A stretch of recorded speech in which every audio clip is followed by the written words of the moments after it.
Hello 8th standard students, आज हम हमारा एसएस का थर्ड चैप्टर देखेंगे, इंडियन कॉन्स्टिट्यूशन। अब इंडियन कॉन्स्टिट्यूशन मीन्स हमारे इंडिया की जो भी संविधान है वो क्या है। फर्स्ट हम देखेंगे कि कॉन्स्टिट्यूशन होता क्या है। A systematic compilation of set of rules to run the government of a country is known as the constitution of the country. Constitution can be written or unwritten form. Our constitution start with the preamble. अब जो भी set of rules है जो use होता है government चलाने के लिए, एक कंट्री की गवर्नमेंट को रन करने के लिए, उसे कहा जाता है constitution of the country. Constitution या तो रिटन फॉर्म में हो सकती है या तो अनरिटन फॉर्म में हो सकती है, और जो हमारे इंडिया का कॉन्स्टिट्यूशन है वो स्टार्ट होता है प्रीएम्बल से। इसमें हम आगे क्या देखेंगे, how was the constitution of India form. हमारा इंडिया का कॉन्स्टिट्यूशन कैसे फॉर्म हुआ। The constitution of India is the statement of national goals and aims such as democracy, socialism, secularism, national unity, etc. जो भी हमारा कंट्री का constitution है वो नेशनल गोल्स है, उसके कुछ टारगेट है, एम्स है, जैसे कि डेमोक्रेसी है, सोशलिज्म है, सेक्युलरिज्म है, नेशनल यूनिटी हो पूरे कंट्री में, वो भी है उसके goals. The constituent assembly was established. It started working from 9 दिसंबर 1946। कब से स्टार्ट हुआ है कंस्टिट्यूएंट असेंबली जो है वो कब स्टार्ट हुआ और कब से वो काम करना स्टार्ट किया, 9 दिसंबर 1946 से। The constituent assembly was form of prominent and distinguished scholars and leaders. बहुत बड़े बड़े स्कॉलर्स और लीडर्स थे, उन्होंने ही स्टार्ट किया, उन्होंने ही फॉर्म किया कंस्टिट्यूएंट असेंबली को। There political vision and foresight was incorporated in the constitution. उनका बहुत ही अलग ही विचार था, पॉलिटिकल विजन अलग ही कुछ था कॉन्स्टिट्यूशन के तौर पर। Leaders like Jawaharlal Nehru, doctor Rajendra Prasad, Sardar Patel, Maulana Abul Kalam Azad, Shyama Prasad Mukherjee, Sardar Baldev Singh etcetera, ये सारे लीडर्स जो भी थे उन्होंने अपनी गाइडेंस बताई, अलग अलग विचार बताया संविधान बनाने के लिए। Frank Assembly represented the Anglo-Indian community and H.P. Modi represented the Parsi community. जो भी फ्रैंक एंथनी थे उन्होंने रिप्रेजेंट किया एंग्लो इंडियन कम्युनिटी का, और जो H.P. मोदी थे उन्होंने पारसी कम्युनिटी का जो भी था व्यू वो रिप्रेजेंट किया। The committee had various constitution scholars like Aladhi Krishna Swami Iyer, Dr. B.R. Ambedkar, K.M. Munshi, etc.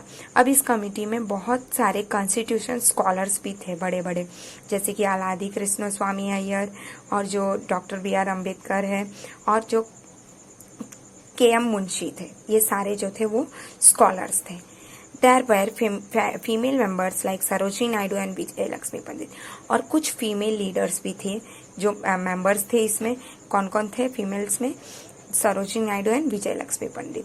Doctor Rajendra Prasad was elected as the president of the constituent assembly. Constituent assembly का president किससे कौन elect हुआ, doctor Rajendra Prasad. There was a number of sub committees to take care of various aspect of the constitution. अलग अलग member थे अलग अलग constitution के एस्पेक्ट के। The drafting committee, which was headed by Dr. B.R. Ambedkar, gave the constitution its final shape. अब हमारे constitution को फाइनल शेप किसने दिया, जो ड्राफ्टिंग कमेटी थे उसके हेड कौन थे, डॉक्टर बी आर अम्बेडकर थे, उन्होंने ही हमारी कॉन्स्टिट्यूशन को फाइनल शेप किया। Total 166 meetings were held by the Constituent Assembly in a time period of 2 years, 11 months and 18 days. 2 साल 11 महीने और 18 दिन मीटिंग्स हुए, 166 मीटिंग हुए इतने ही टाइम पीरियड में, और फिर जाकर हमारा कॉन्स्टिट्यूशन फ्रेम हुआ। On 26 November 1949 the committee pass the constitution which was enforced on 26 January 1950।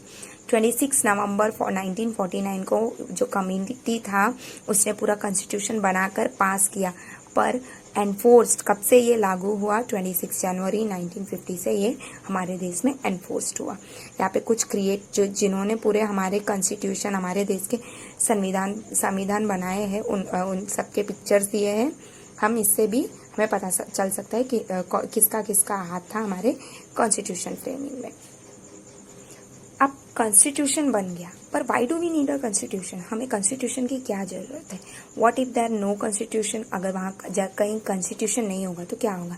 No country can function without a constitution. एक कंट्री कॉन्स्टिट्यूशन के बिना फंक्शन कर ही नहीं सकता है। कॉन्स्टिट्यूशन हैव मैनी ऑब्जेक्टिव्स, बहुत सारे ऑब्जेक्टिव्स है जो भी कॉन्स्टिट्यूशन है उसमें। It is a document which finally weaves the Ethos and ideals of the country of our country. It tells about the kind of government of our country would have.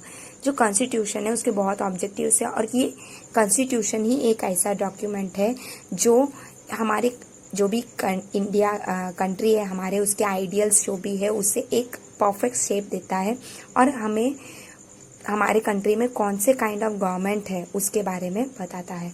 How to run the administration of country in a democratic form of government.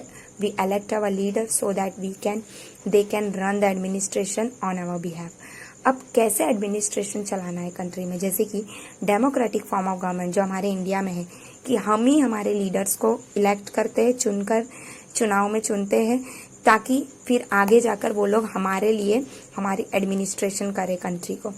However, there were a provision in the constitution to check the misuse of power by the leader. Constitution में ऐसे provisions भी है कि अगर कोई leader अपने power को misuse कर रहा है तो भी हम उसके खिलाफ आवाज भी उठा सकते हैं। ये सारी चीजें भी हमारे कॉन्स्टिट्यूशन में दी गई है। सो नेक्स्ट हम पढ़ेंगे silent features of our constitution. हमारे कॉन्स्टिट्यूशन का क्या क्या अलग अलग स्पेशल साइलेंट फीचर्स है वो। First one is democratic rule. India has adopted the democratic system of the government. अब इंडिया ने कौन सा सिस्टम अडॉप्ट किया था? Democratic system of government adopt किया था। General election are held in our country every 5 year. हर 5 साल में इलेक्शंस आता है, सबको पता है। Citizen above the age of 18 are eligible to cast their vote. जो भी सिटीजन 18 अप हो चुके हैं उनको वोट देने का अधिकार मिल जाता है। We can not imagine democracy without election. बिना इलेक्शन का हम डेमोक्रेसी को इमेजिन भी नहीं कर देख सकते। People all over the country play their role in electing their representative. Any voter of the country can contest an election irrespective to his or religion, caste, class or gender. The elected representative rules for 5 years. Every citizen enjoy the freedom to follow religion of his or her choice as well as the freedom of speech, expression and thought. अब ये democratic rule में क्या होता है कि जो भी people है पूरे कंट्री के, उनको अधिकार है कि वो खुद ही चुने अपने जो भी लीडर है उनको। सारे को है अधिकार कि वो इलेक्शन में अपनी रिप्रेजेंटेटिव अपनी मर्जी के जो भी है वो, ना कास्ट का सिस्टम देखे, ना रिलीजन का, ना जेंडर का, जो भी है ऑल आर इक्वल, सबको हक है। जो भी इलेक्टेड रिप्रेजेंटेटिव है वो फिर 5 ईयर्स रूल करेंगे। तो सारे सिटीजन जो भी है वो क्या एंजॉय कर सकते हैं? उनका जो भी फ्रीडम है टू फॉलो उनकी मर्जी है, जो भी रिलीजन है वो फॉलो कर सकते हैं, उनकी मर्जी है, उनका फ्रीडम ऑफ स्पीच भी है, एक्सप्रेशन ऑफ थॉट, उनका जो थॉट है वो भी वो एक्सप्रेस कर सकते हैं। Next is secularism. A secular nation means that the government does not conform to the norms of any particular religion in the system of governance. अब secularism होता क्या है? Secularism वो होता है कि जो भी गवर्नमेंट है उसका कोई परफेक्ट नॉर्म्स नहीं है, एक पर्टिकुलर, मतलब अब गवर्नमेंट ऐसे नहीं बोलेगा कि सिर्फ कुछ पर्टिकुलर रिलीजन जो लोग हैं उन्हीं को इम्पोर्टेंस मिलेगा, उन्हीं का है सिस्टम ऑफ गवर्नेंस, वैसा नहीं। All are equal. Secular nation का मतलब होता है कि सारे धर्म के लोग जो है इक्वल है। Citizen are not discriminated on the basis of their faith, sect और रिलीजन। किसी भी सिटीजन को कोई भी नीचा नहीं दिखा सकता है कि उनका फेथ अलग है, उनकी जो धर्म अलग है। Every citizen enjoy the right to follow the and propogate the religion of his or his choice. अब गवर्नमेंट नहीं बोलेगा कि तुम यही रिलीजन फॉलो करना है, जो सिटीजन की मर्जी है वो रिलीजन अपनी मर्जी से वो फॉलो कर सकता है। यही है secularism. Next is Republic. Republic means a government that obtains power from people directly और इनडायरेक्टली। रिपब्लिक का मतलब क्या होता है? जो भी गवर्नमेंट है उनको पावर्स कहाँ से मिली है, डायरेक्टली हो या इनडायरेक्टली, पर कहाँ से मिली हो? पीपल से मिली है। We have adopted a democratic republic system of the government, which means that the power are not limited in the hands of a few privileged people. Rather, it is accessible to all the citizens irrespective of their caste, class, religion और gender. अब जो भी हमने democratic Republic system हमारे government का चुना है हमारा इंडिया में, इसका मतलब यह है कि जो भी पावर है वो कुछ लोगों के हाथ में नहीं है कि हाँ कुछ लोगों ने सोचा, उन्होंने रूल बनाया, उन्होंने रूल किया, ऐसा नहीं है। सारे सिटीजन, जो भी कास्ट हो, जो भी क्लास हो, जो भी रिलीजन हो, जो भी जेंडर हो, उसके पास पावर है कि अगर कुछ गलत हो रहा है तो हम उसे रोक सकते हैं। जो भी रिपब्लिक है इसमें यही है कि जो भी गवर्नमेंट है उसे पावर कहाँ से मिला है? पीपल से मिला है, डायरेक्टली और इनडायरेक्टली पीपल से ही मिला है। नेक्स्ट इज, इसमें देखो 2 फ्लो चार्ट फॉर्म में दिया है। सेंट्रल गवर्नमेंट कैसे? सेंट्रल गवर्नमेंट का मेन प्रेसिडेंट, उसके नीचे लेजिस्लेचर, एक्सिक्यूटिव और जुडिशरी है। फिर उसके नीचे जो भी सब है, सब पॉइंट्स है। लेजिस्लेचर के नीचे है पार्लियामेंट, उसके नीचे लोकसभा, राज्यसभा, एक्सिक्यूटिव के नीचे प्राइम मिनिस्टर है, फिर काउंसिल्स ऑफ मिनिस्टर है। नेक्स्ट जुडिशरी के नीचे सुप्रीम कोर्ट है। ये पूरा है सेंट्रल गवर्नमेंट कैसे रन होता है वो फ्लो चार्ट दिया है। नेक्स्ट है स्टेट गवर्नमेंट। स्टेट गवर्नमेंट में मेन कौन है? गवर्नर है। उनके अंडर में लेजिस्लेचर है, executive, chief minister and council of minister, judiciary, high court है। लेजिस्लेचर में स्टेट गवर्नमेंट और लेजिस्लेटिव असेंबली जो विधानसभा है और विधान परिषद है। एंड एक्सिक्यूटिव चीफ मिनिस्टर और काउंसिल ऑफ मिनिस्टर के नीचे होते हैं लोकल एडमिनिस्ट्रेशन। और इस लोकल एडमिनिस्ट्रेशन का सब पॉइंट है पंचायत और म्यूनिसिपल कॉरपोरेशन और म्यूनिसिपल बोर्ड जो भी है वो। नेक्स्ट जो जुडिशरी कोर्ट है उसके नीचे डिस्ट्रिक्ट कोर्ट आता है, उसके नीचे सब ऑर्डिनेट कोर्ट आता है। ये दोनों हमारे गवर्नमेंट के सिस्टम के बारे में दिया है कि ये जो सेंट्रल गवर्नमेंट सिस्टम कैसा है और ये स्टेट गवर्नमेंट सिस्टम कैसा है। नेक्स्ट इज अब देखो इस पिक्चर में फंक्शन ऑफ गवर्नमेंट का कुछ दिया है, जैसे कि रिप्रेजेंटेटिव्स होते हैं, उन लोग enact law, implementation of law, public opinion, ये सारे पिक्चर दिया है। तो ये क्या है? Legislature, executive and judiciary are the organs of government. ये जो हमने बाजू इस पेज में जो भी फ्लो चार्ट है इसमें हमने देखा ये क्या है? ये सारे ऑर्गन्स है, गवर्नमेंट के ऑर्गन्स है। ये इनका काम क्या है? Legislature make law, executive with the help of the civil service officer implement the law and judiciary make people follow the law and does the work for providing justice। Legislature और executive और judiciary ये तीनों main organs है। Legislature का काम है law बनाना, executive का काम है सिविल सर्विस के वजह से उस लॉ को इम्प्लीमेंट करना, और जुडिशरी का काम होता है कि पीपल उस लॉ को फॉलो कर रहे हैं या नहीं, सब काम सही से लॉ के हिसाब से हो रहा है क्या, इसका ख्याल रखने का काम, और जस्टिस न्याय देने का काम है जुडिशरी का काम। Next is federal state. India से फेडरल स्टेट, हमारा इंडिया कैसा है? फेडरल स्टेट है। There is a distribution of subject on which the central और the state government can frame law. हमारा कुछ भी सब्जेक्ट होगा उसमें सेंट्रल और स्टेट गवर्नमेंट जो है वो लॉ फ्रेम कर सकता है। 3 such list of union list, state list and the concurrent list law framed by the central government are applicable to the entire nation। और हमारे इंडिया में जो भी सेंट्रल गवर्नमेंट लॉ फ्रेम करेगा वो पूरे नेशन को फॉलो करना होगा, सारे नेशन के लिए, पूरे नेशन के लिए एप्लीकेबल है। ऐसा नहीं है कि सेंट्रल गवर्नमेंट ने बनाया तो स्टेट गवर्नमेंट नहीं मानेगी।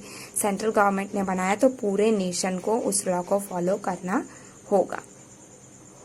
Next is fundamental rights. Fundamental rights of Indian citizen are provided by the Constitution of India and was adopted on 26th of November in the year 1949 but was put in the use of 26th of January 1950। अब जो भी हमारा fundamental right है Indian citizen को मिला गया है constitution of India से, वो अडॉप्ट हुआ था 26 नवंबर 1949 को, पर कब से यूज होने लगा? 26 जनवरी 1950 से। जो भी हम the fundamental right of Indian citizen guarantee that the residents of the land can lead a peaceful life as long as they inhabit the country। The individual fundamental right of the Indian citizen are most of time similar in all the democratic countries। अब जो भी हमारा fundamental rights है उससे क्या है, जो भी इंडियन सिटीजन है वो जब तक उस लैंड में रह रहा है तब तक वो अपनी पीसफुल लाइफ रन कर सकता है, अपनी जो भी शांति से जिंदगी गुजार सकता है जब तक वो हमारी इस कंट्री में रह रहा है, हमारा इंडियन का citizen. The individual fundamental right of Indian citizen are most of time similar to all the democratic, mostly ये सारे डेमोक्रेटिक कंट्रीज के सिमिलर ही है। अब जो भी इंडिविजुअल हर एक इंडियन सिटीजन को हर एक कौन से फंडामेंटल राइट्स दिए गए हैं। Equality before the law, equal है हर जन, लॉ के सामने सब इक्वल है, अमीर हो या गरीब हो, ऊंच हो नीच हो, कोई भी कास्ट का हो, सबके लिए लॉ क्या है, इक्वल है। फ्रीडम ऑफ रिलीजन, हम कोई भी रिलीजन फॉलो कर सकते। Freedom of association and peaceful assembly, हम जो भी हमारे व्यूज है, जो भी पीसफुल असेंबली, सारे जन एक यूनाइट होकर पीसफुल से हम हमारी लाइफ जीना है। Freedom of speech and expression, हम जो भी हमारा स्पीच है, हम जो भी एक्सप्रेस करना चाहते हैं वो हम बता सकते हैं, जो भी हमारी राय है वो हम बता सकते हैं। Right to constitution remedy and for the protection of civil rights, सारे सिटीजन का यह हक है कि हमें कॉन्स्टिट्यूशन रेमेडीज हम यूज कर सकते हैं, हमारा जो अधिकार है वो हम यूज कर सकते हैं और हमारे सिविल राइट्स को हम प्रोटेक्ट भी कर सकते हैं। सो यहाँ हमारा 3rd चैप्टर खत्म हुआ। Thank you.